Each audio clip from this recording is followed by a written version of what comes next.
الحمدللہ رب العالمین والصلاة والسلام علی سید الانبیاء والمرسلین اما بعد فاعوذ باللہ من الشیطان الرجیم بسم اللہ الرحمن الرحیم لقد رضی اللہ عن المؤمنین اذ یبایعونک تحت الشجرہ صدق اللہ مولانا العظیم وصدق رسولہ النبی الکریم الامین الرؤوف الرحیم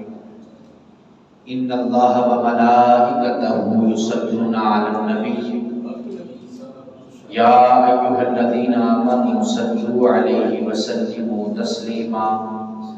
پڑھیے الصلاۃ والسلام علیک یا سیدی یا رسول اللہ وعلی آلک واصحابک یا سیدی یا حبیب اللہ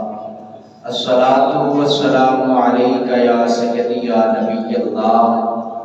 وعلی آلک واصحابک یا سیدی یا نور اللہ یا صاحب الجمال یا سید البشر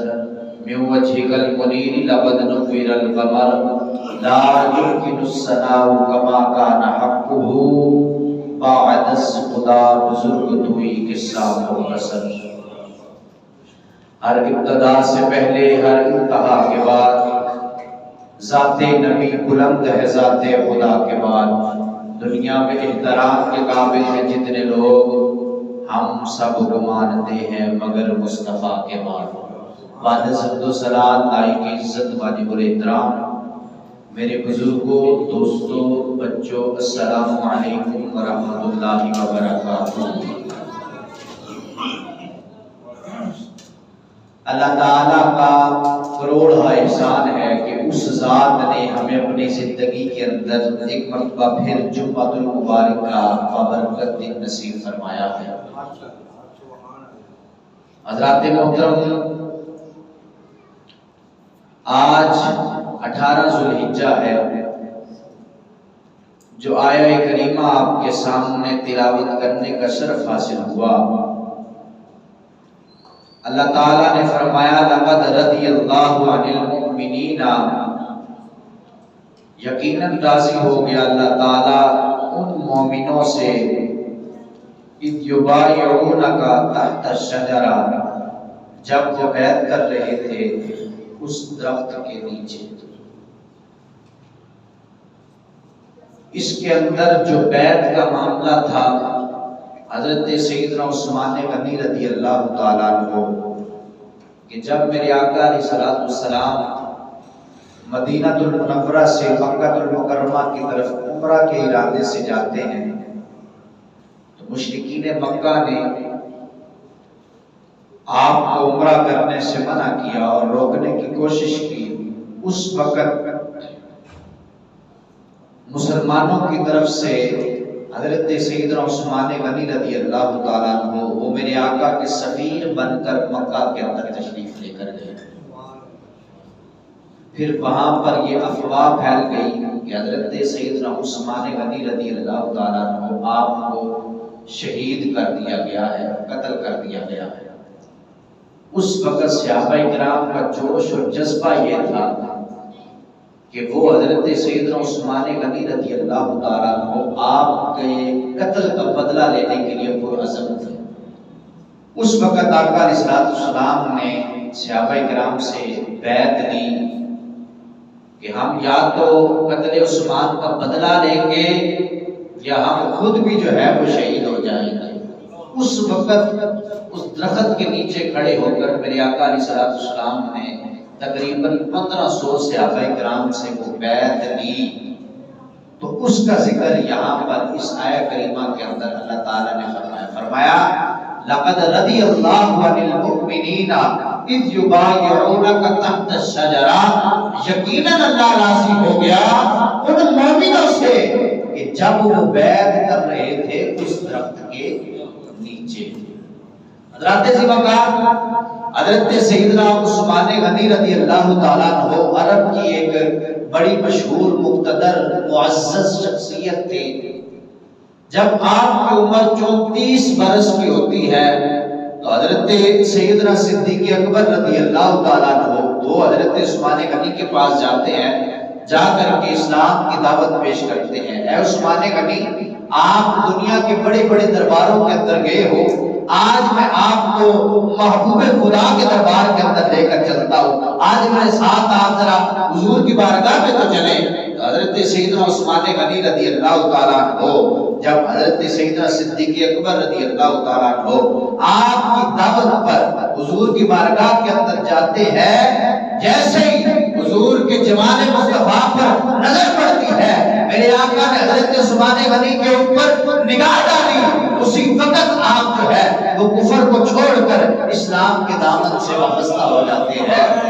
حضرت عثمان غنی رضی اللہ تعالیٰ عنہ آپ کے اسلام لانے کی خبر سن کر ایوان کفر کے اندر زلزلہ آ گیا، سارے پریشان ہو گئے کہ اتنی مقتدر شخصیت، اتنی دولت مند شخصیت کہ جس کو اللہ نے بڑا نوازا ہے، جو بڑی معزز شخصیت ہے، وہ دائرہ اسلام کے اندر داخل ہو گئے ہیں۔ اب چچا نے کیا کیا؟ چچا نے حضرت سیدنا عثمان غنی رضی اللہ تعالیٰ عنہ آپ کو سمجھایا، کہا اے عثمان، تو نے اپنے باپ دادا کا دین چھوڑ دیا ہے، تو اسلام کی طرف چلا گیا ہے، اگر تو ایسا کرے گا تیرے اوپر ظلم و ستم کیے جائیں گے، تیرے اوپر جو ہے وہ کھانا پینا بند کر دیا جائے گا۔ حضرت عثمان غنی رضی اللہ تعالیٰ عنہ آپ نے کہا کہ چچا،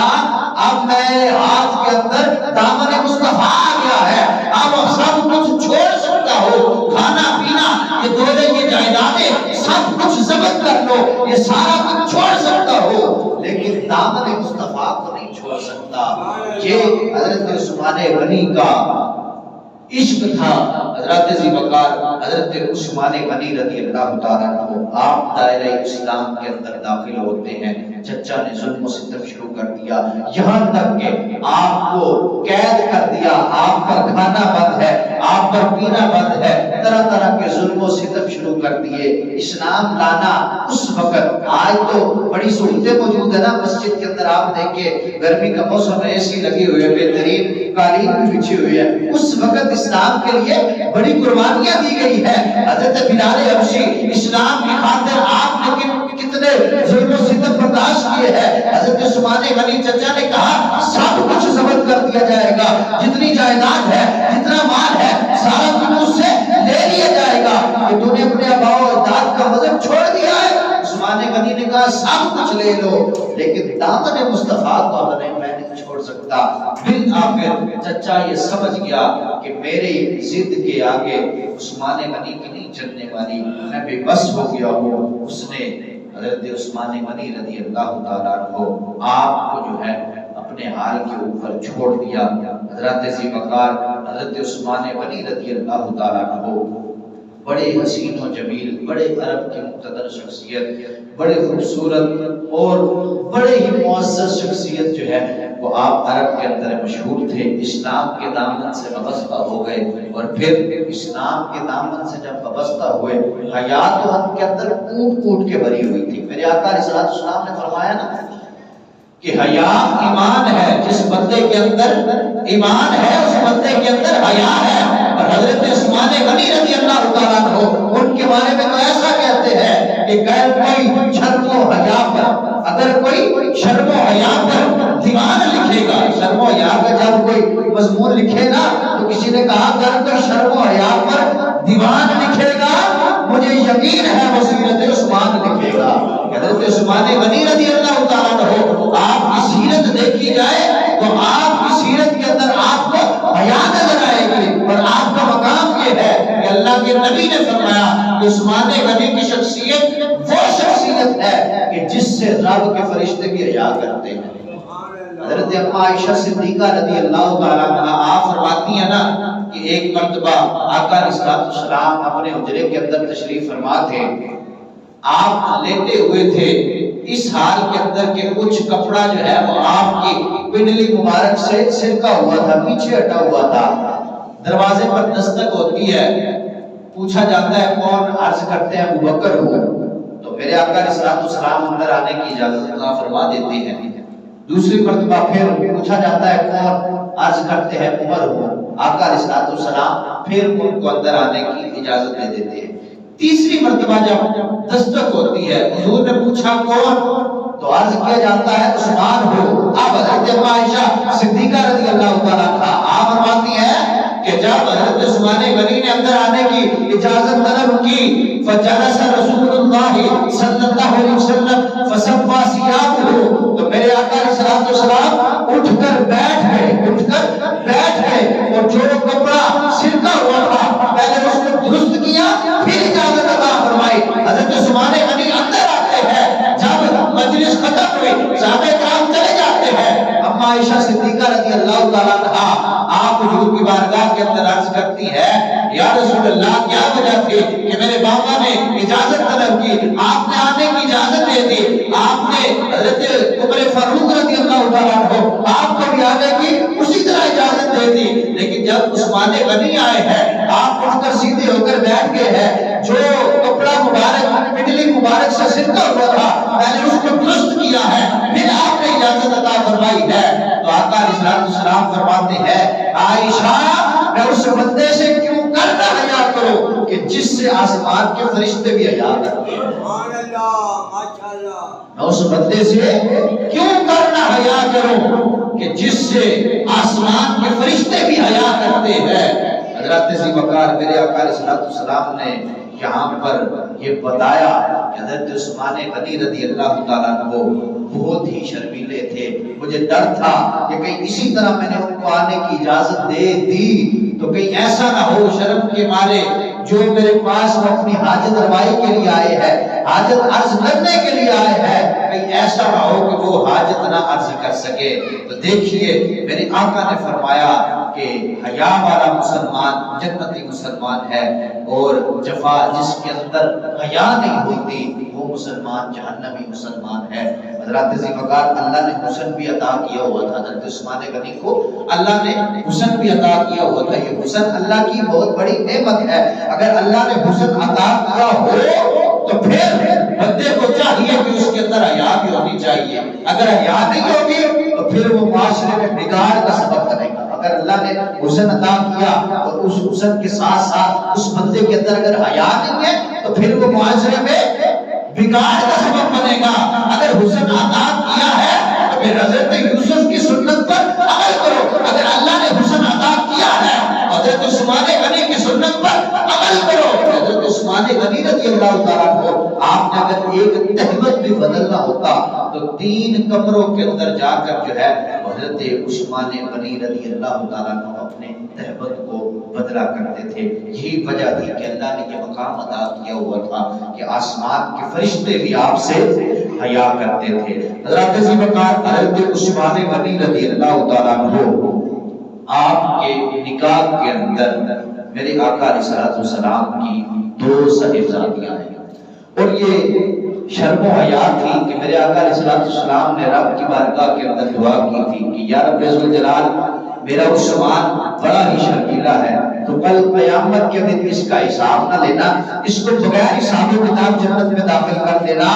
کہ یہ شرم کے مارے تیرے سامنے کھڑا ہو کر اپنا حساب نہیں دے سکتا۔ دیکھیے کہ اتنا حیا تھا کہ آقا علیہ السلام ان کے لیے دعائیں کیا کرتے تھے۔ اور میرے آقا علیہ السلام کے 2 صاحبزادیاں، یک کے بعد دیگری کا مطلب ہے کہ ایک کے بعد جب وہ اس دنیا سے گئی اس کے بعد دوسری بیٹی جو ہے وہ حضرت عثمان غنی رضی اللہ تعالیٰ عنہ آپ کے نکاح کے اندر آئی۔ پوری تاریخ انسانیت کے اندر یہ اعزاز فقط حضرت عثمان غنی رضی اللہ تعالیٰ عنہ آپ کو حاصل ہے کہ کسی نبی کے کسی صحابی کے لیے یہ اعزاز نہیں ہے کہ اس کے نکاح کے اندر کسی نبی کی 2 بیٹیاں آئی ہو، یہ فقط حضرت عثمان غنی رضی اللہ تعالیٰ عنہ آپ کو اعزاز ملا ہے۔ حضرت عثمان غنی رضی اللہ تعالیٰ عنہ آپ نے جنگ بدر کے اندر جانے کی اجازت مانگی تو اس وقت حضور علیہ السلام نے فرمایا کہ میری بیٹی بیمار ہے تو اس کی تیمارداری کرو، اللہ تعالیٰ تمہیں 2 ثواب عطا فرمائے گا، ایک جنگ بدر کا، دوسرا تیمارداری کا۔ اور پھر میرے آقا علیہ السلام جنگ بدر سے تشریف لائے، وہاں مسلمان فاتحانہ انداز کے اندر مدینہ المنورہ کے اندر داخل ہو رہے ہیں، ادھر سے حضرت رقیہ رضی اللہ تعالیٰ عنہا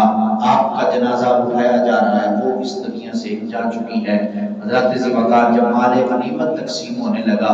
تو میرے آقا علیہ السلام نے اس میں سے حضرت عثمان غنی کا حصہ بھی الگ کیا۔ حضرت سیدنا عثمان غنی رضی اللہ تعالیٰ عنہ آپ جنگ بدر کے اندر گئی نہیں ہیں، حاضر نہیں ہوئے، لیکن آقا علیہ السلام نے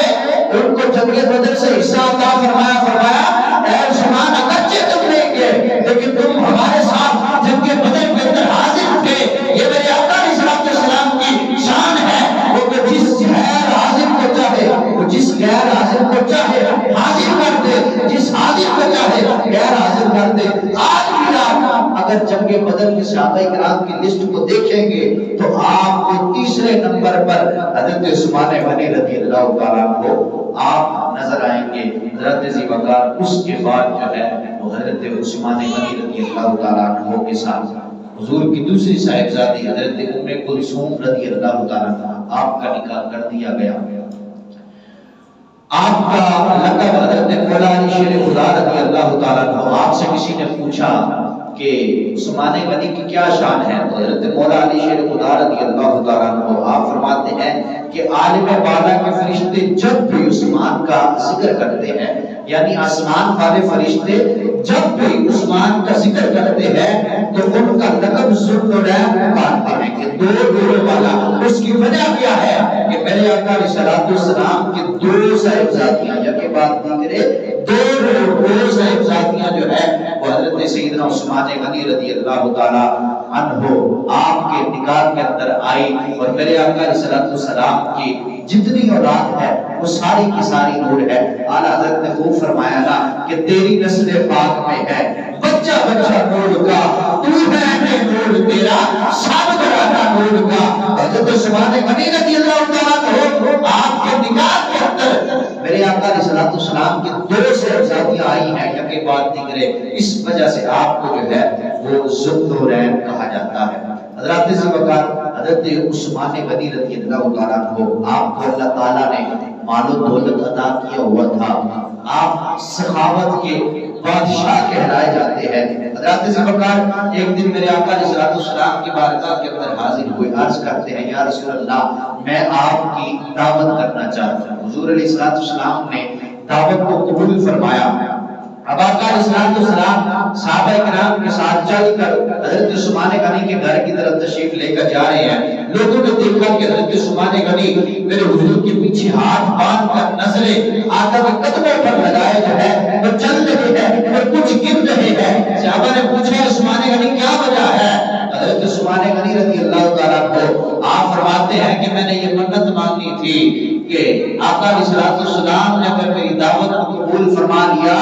تو جتنے قدم چل کر حضور علیہ السلام میرے گھر تشریف لائیں گے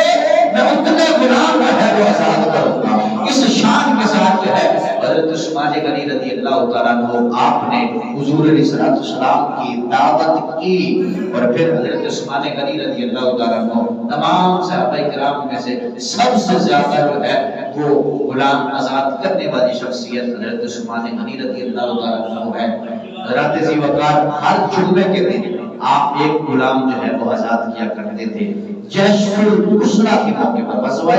تبوک کے موقع پر کہ جب مسلمانوں کے حالات جو ہے وہ تنگ تھے، بڑی مشکل تھی اور تبوک کا مقام مدینے سے دور بھی تھا، اس وقت میرے آقا علیہ السلام نے مسلمانوں سے چندے کا سوال کیا۔ غزوہ تبوک کے لیے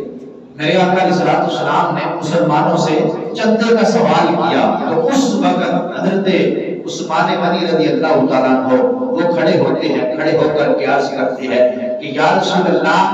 میں ایک سو سال و زمان کے آپ کی بارگاہ میں پیش کرتا ہوں۔ حضور علیہ السلام آپ نے دوسری مرتبہ اعلان کیا۔ حضرت عثمان غنی رضی اللہ تعالیٰ عنہ دوسری مرتبہ کھڑے ہو گئے، کھڑے ہو کر کے عرض کیا کہ یا رسول اللہ میں عثمان 200 سال و زمان آپ کی بارگاہ میں پیش کرتا ہوں۔ میرے آقا علیہ السلام نے تیسری مرتبہ اعلان کیا کہ اس طرح چندے کا اعلان کیا۔ حضرت عثمان غنی رضی اللہ تعالیٰ عنہ آپ بھی کھڑے ہوتے ہیں، کھڑے ہو کر کیا عرض کرتے ہیں کہ یا رسول اللہ میں 300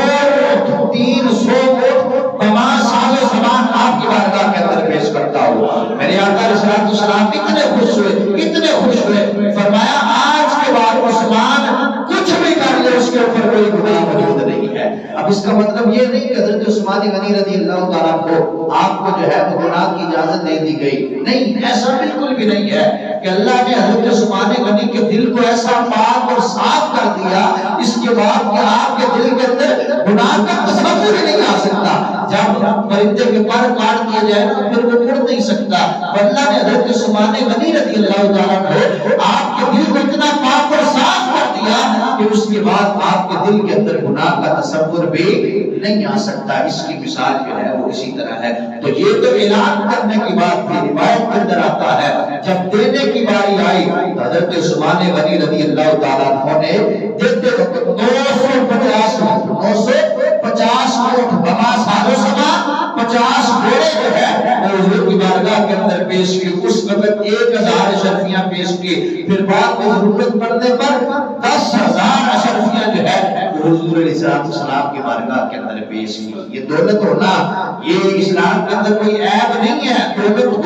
پھر بندہ جو ہے رب کی بارگاہ کے اندر خرچ کرے، رب کی بارگاہ کے اندر خرچ کرے، دین کی خدمت کرے، تو پھر اللہ تعالیٰ حضرت عثمان غنی جیسا نوازتا ہے۔ حضرت ذی وقار میرے آقا علیہ السلام نے صحابہ کرام کو فرمایا، کیونکہ مدینے کے اندر جو ہے وہ ایک ہی کنواں تھا اور وہ بھی یہودی کی ملکیت تھا، اور یہودی جو ہے وہ پانی دینے کے اندر جو ہے وہ بڑی تکلیف دیتا تھا، تو مسلمانوں کو میٹھے پانی کے لیے بڑی تکلیف ہوتی تھی۔ میرے آقا علیہ السلام نے اعلان فرمایا کون ہے جو میرے روما کو کنویں کو خرید کر مسلمانوں کے لیے وقف کرے گا اس کے لیے جنت ہے۔ جو میرے روما کو خرید کر مسلمانوں کے لیے وقف کرے گا اس کے لیے جنت ہے۔ حضرت عثمان غنی رضی اللہ تعالیٰ عنہ آپ نے اس وقت جو ہے وہ اس کنویں کو یہودی سے خریدا اور خرید کر مسلمانوں کے لیے وقف کر دیا۔ اس طرح جو ہے حضرت سیدنا عثمان غنی رضی اللہ تعالیٰ عنہ آپ نے آقا علیہ السلام سے جنت خریدی کہ کنویں کے بدلے حضور علیہ السلام نے فرمایا تھا کہ جو میرے روما کنویں کو خریدے گا اس کے لیے میں جنت کروں گا، اس کے لیے میں جنت کا اعلان کرتا ہوں۔ حضرت عثمان غنی نے اس کنویں کو خرید کر جو ہے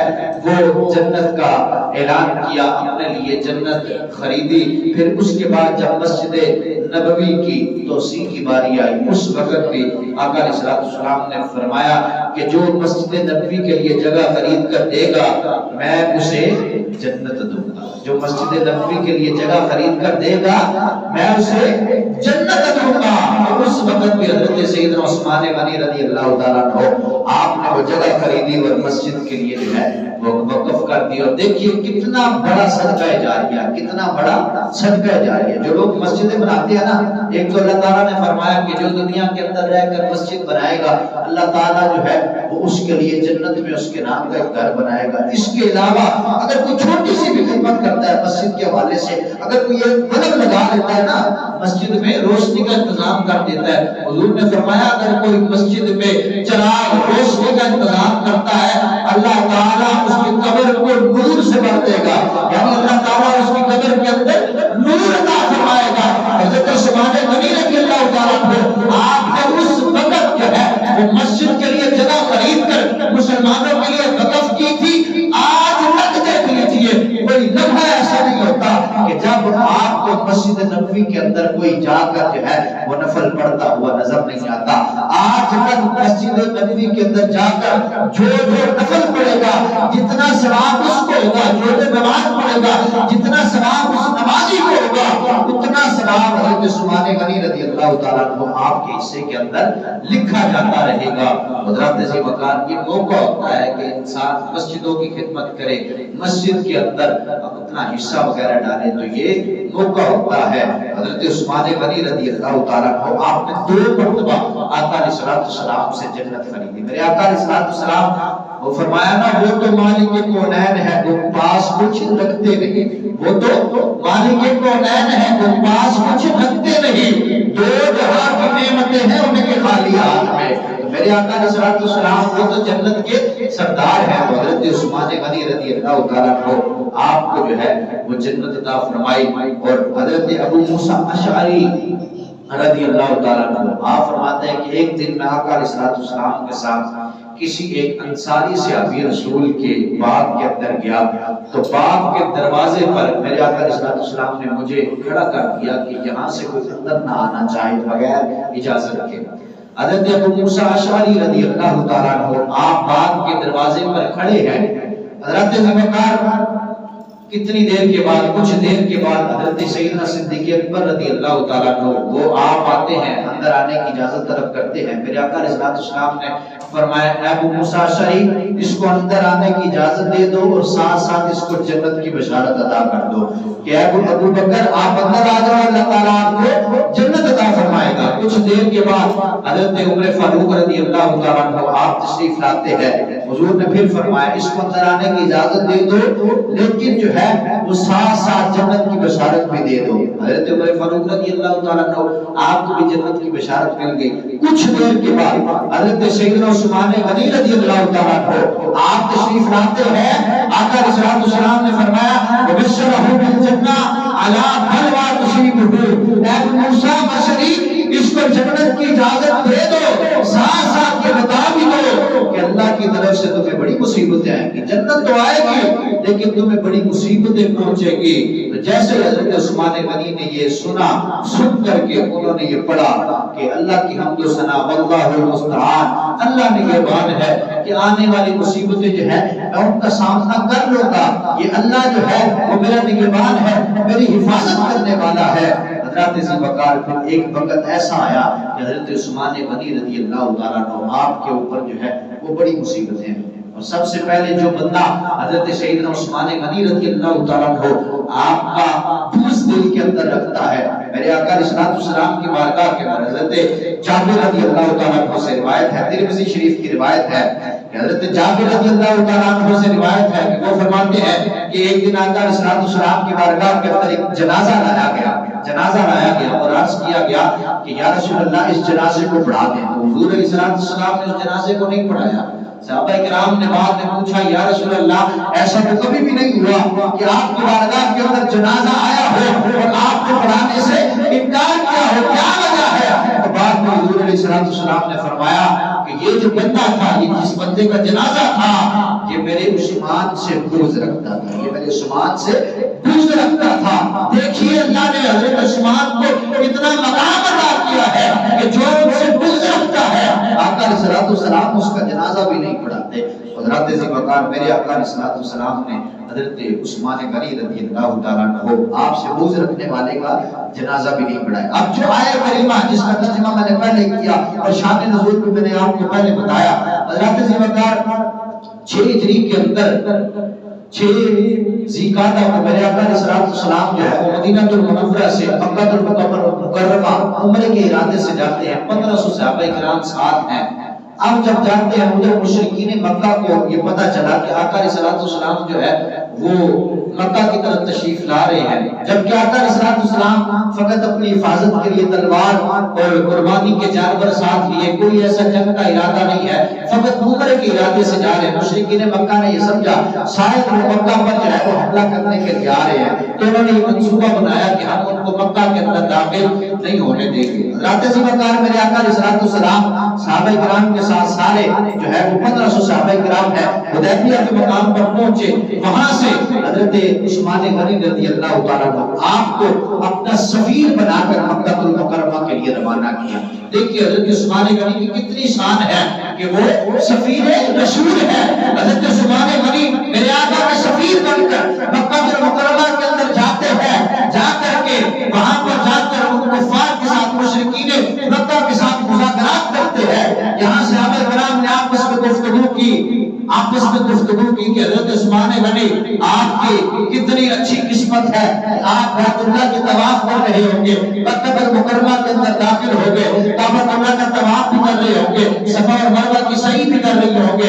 حضور علیہ السلام نے جب ان کی یہ گفتگو سنی کہا کہ وہ عثمان ہمارا بڑا وفادار ہے، جب تک ہم نہیں ہوں گے وہ طواف نہیں کرے گا۔ یہاں سے پتہ چلتا ہے عبادت تبھی ہوتی ہے کہ جس کے اندر آقا علیہ السلام کا ادب ہو اور آقا علیہ السلام کا ساتھ ہو۔ حضرت ذوالفقار حضرت عثمان غنی رضی اللہ تعالیٰ عنہ کفار کے ساتھ مذاکرات کرتے ہیں۔ کفار نے کہا کہ اے عثمان وہ دیکھو تمہارے سامنے بیت اللہ ہے، ہم تمہیں نہیں روکتے، جاؤ طواف بھی کر لو، جو کرنا ہے وہ کر لو۔ حضرت عثمان غنی رضی اللہ تعالیٰ عنہ آپ فرماتے ہیں نہیں، میں حضور کے بغیر کچھ بھی نہیں کر سکتا۔ تو اس وقت جو ہے وہ اتنے میں حضرت عثمان غنی رضی اللہ تعالیٰ عنہ آپ کے قتل کی افواہ پھیل گئی کہ آپ کو قتل کر دیا گیا ہے۔ حضور علیہ السلام تک یہ بات پہنچی تو اس وقت مسلمانوں کے اندر جوش و خروش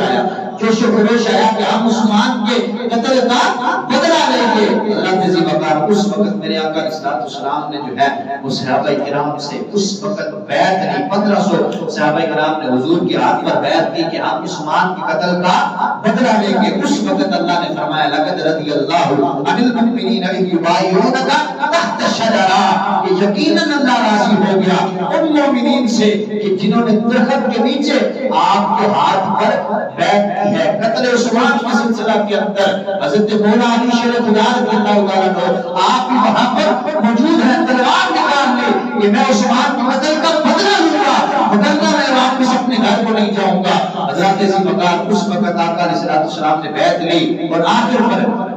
میرے آقا علیہ السلام نے ایک ہاتھ اپنا رکھا، پھر دوسرا ہاتھ فضا میں بلند کیا، کہا کہ یہ عثمان کا ہاتھ ہے، یہ عثمان کا ہاتھ ہے، عثمان کی طرف سے آپ نے بیعت کی۔ آپ نگاہیں نبوت کے دیکھ رہی تھی، یہ جو قتل کی افواہ پھیلی ہے نا، یہ فقط افواہ ہی ہے، میرے عثمان مکہ کے اندر موجود ہے۔ ادھر جب کفار نے صحابہ کرام کا جوش اور جذبہ دیکھا، کہا کہ ان کو تو کوئی شکست نہیں دے سکتا۔ اس وقت جو ہے وہ ایک معاہدہ طے پایا جس کو صلح حدیبیہ کا نام دیا جاتا ہے۔ میرے رب ذوالجلال نے فرمایا ان الذین یبایعونک انما یبایعون اللہ، وہ لوگ جس وقت انہوں نے آپ کی بیعت کی وہ در حقیقت اللہ کی بیعت کی۔ ید اللہ فوق ایدیہم، ان کے اوپر اللہ کا ہاتھ تھا۔ اسی طرح ہے کہ جس طرح رسول اللہ کی اطاعت اللہ کی اطاعت ہے، اسی طرح اس وقت جو ہے حضور کی بیعت اللہ کی بیعت تھی۔ حضرت ذوالفقار کو یہ قتل عثمان کے سلسلہ میں جب صحابہ کرام سے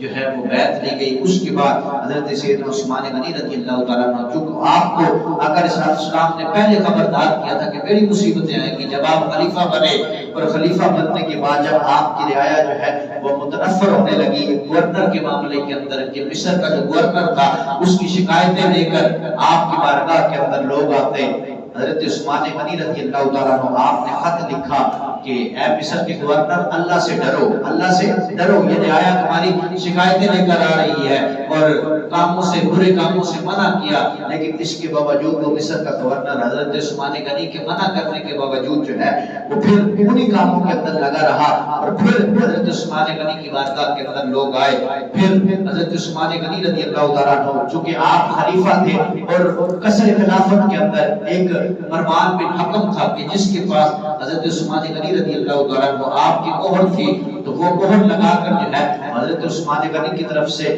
پیغام بھیج دیا کرتا تھا۔ حضرت عثمان غنی کو اس بات کا علم نہیں تھا جس کی وجہ سے کچھ رعایا متنفر ہوئی اور بلوائیوں نے قصر خلافت کا آسرا کر لیا۔ 40 دن تک حضرت سیدنا عثمان غنی کو اپنے قصر کے اندر جو ہے وہ قید کر دیا۔ وہ مسجد حضرت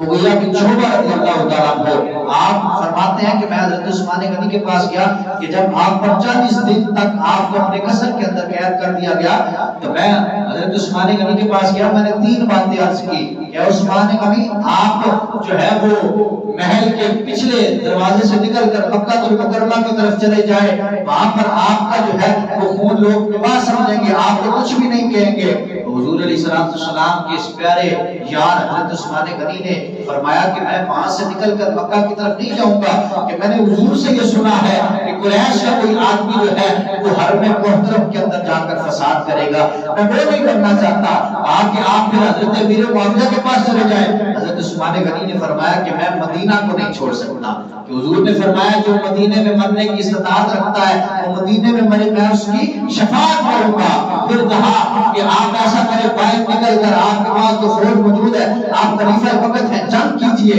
حضرت ذی وقار حضرت عثمان غنی رضی اللہ تعالیٰ عنہ آپ فرمایا کہ میں اپنی اس رعایا کے اندر مسلمانوں کے اندر خون ریزی نہیں کرنا چاہتا۔ 40 دن تک آپ کو مسجد کے اندر نہیں جانے دیا گیا۔ حضرت عثمان غنی رضی اللہ تعالیٰ عنہ آپ فرماتے ہیں کہ ایک دن حضور کا خواب کے اندر دیدار ہوا۔ فرمایا اے عثمان اگر چاہتے ہو تو افطار میرے ساتھ کرو، اگر یہ چاہتے ہو کہ تمہاری مدد کی جائے تو پھر تمہاری مدد بھی کر دی جائے گی۔ حضرت عثمان غنی فرماتے ہیں کہ میں نے کہا یا رسول اللہ میں آپ کے ساتھ افطار کرنا چاہتا ہوں۔ اتنے میں حضرت عثمان غنی قصر کے اوپر کھڑے ہو کر، چھت پر کھڑے ہو کر ان بلوائیوں کے خلاف جو ہے وہ آپ خطبہ ارشاد فرماتے ہیں کہ اے لوگوں کیا تم مجھے جانتے نہیں ہو میں کون ہوں؟ میں داماد رسول ہوں، اور یہ جس مسجد کے اوپر جس مسجد میں تم مجھے نماز پڑھنے سے روک رہے ہو نا، اس مسجد کو میں نے خرید کر جو ہے وہ مسلمانوں کے لیے وقف کیا تھا، اور جس کنویں کا پانی تم نے میرے اوپر بند کیا ہوا ہے اس کنویں کو میں نے خرید کر مسلمانوں کے لیے وقف کیا ہوا تھا، لیکن ان کے اوپر کوئی بات نہ اثر کرتی تھی۔ اتنے میں بلوائی جو ہے وہ کسی انصاری صحابی رسول کی چھت پر چڑھ کر جو ہے حضرت عثمان غنی کے پاس جا پہنچے۔ اس وقت حضرت عثمان غنی رضی اللہ تعالیٰ کو آپ قرآن کی تلاوت کر رہے ہوتے ہیں اور آپ کے اوپر حملہ کرتے ہیں، اور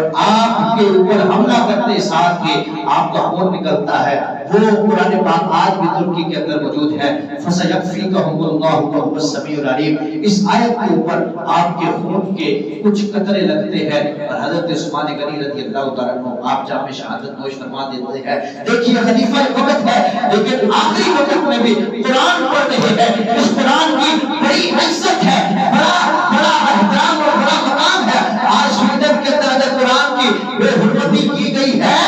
تو اس سے قرآن کا کوئی فرق نہیں پڑتا، اس لیے کہ اللہ نے فرمایا اِنَّا نَحْنُ نَزَّلْنَا الذِّكْرَ وَإِنَّا لَهُ لَحَافِظُونَ، کہ ہم اس قرآن کو نازل کرنے والے ہیں اور اس کی حفاظت بھی کرنے والے ہیں۔ قرآن کی عزت کے اندر کوئی فرق نہیں آئے گا۔ اگر کوئی انسان آسمان کی طرف منہ کر کے تھوکتا ہے تو اس کا اپنا منہ گندا ہوگا، آسمان کو کوئی کوئی فرق نہیں پڑے گا۔ اسی طرح قرآن کو کوئی فرق نہیں پڑتا، وہ تو یہودی ہے، وہ تو غیر مسلم ہے، ان کو تو قرآن کی عظمت کا پتہ ہی نہیں، ہم تو مسلمان ہیں، ہمیں تو پتہ ہے۔ ہم نے قرآن کو اس طرح سے ادب کیا ہے، ہم نے قرآن کو اس طرح سے احترام کیا ہے، اگر وہ بے ادبی کرتے ہیں، گستاخی کرتے ہیں، ہمیں مذمت کرنی چاہیے، ہمیں کرتے بھی ہیں اور ہر جگہ پر ہمیں مذمت کرنی بھی چاہیے، ہمارے ایمان کا حصہ ہے۔ لیکن اے مسلمان کیا تو نے قرآن کا اس طرح سے ادب کیا ہے؟ کیا تجھے قرآن فقط اسی وقت یاد آتا ہے کہ جب تیرے گھر کے اندر کوئی بیمار ہوتا ہے، اگر اس کی آسانی سے روح نکالنی ہو تو قرآن پڑھتا ہے؟ اس بات کے اندر کوئی شک نہیں ہے کہ اگر کسی مرنے والے کے پاس قرآن پڑھا جائے تو اس کی روح نکلنے کے اندر آسانی ہو جاتی ہے۔ لیکن قرآن کا اصل مقصد یہ ہے کہ قرآن کو پڑھ کر اس کو سمجھ کر اس کے مطابق زندگی گزاری جائے۔ سویڈن کے اندر اگر قرآن پر حملہ ہوا، قرآن کی گستاخی کی گئی، قرآن کو معاذ اللہ جلایا گیا تو وہ تو غیر مسلم ہے نا، وہ تو غیر مسلم ہے۔ اب مسلمانوں کا حق یہ بنتا ہے کہ اگر وہ قرآن کی بے ادبی کرتے ہیں تو ہم قرآن کو اتنا ہی زیادہ پڑھیں، اتنا ہی زیادہ اس پر عمل کریں، ہمارا حق یہ بنتا ہے۔ اور ہر پلیٹ فارم کے اوپر ہم سویڈن کے خلاف آواز اٹھائیں، لیکن قرآن کی عظمت کو کوئی فرق نہیں آنے والا، اس لیے کہ اللہ نے خود فرمایا ہے اِنَّا نَحْنُ نَزَّلْنَا الذِّكْرَ وَإِنَّا لَهُ لَحَافِظُونَ، کہ ہم ہی قرآن کو نازل کرنے والے ہیں اور ہم ہی اس کی حفاظت کرنے والا ہے۔ دعا ہے کہ رب ذوالجلال جنہوں نے قرآن کی بے ادبی کی، رب ذوالجلال ان کو کیفر کردار تک پہنچائے، اور جو قرآن کا ادب و احترام کرتے ہیں رب ذوالجلال ان کو دارین برکت عطا فرمائے۔ وما بتوفیق الا باللہ۔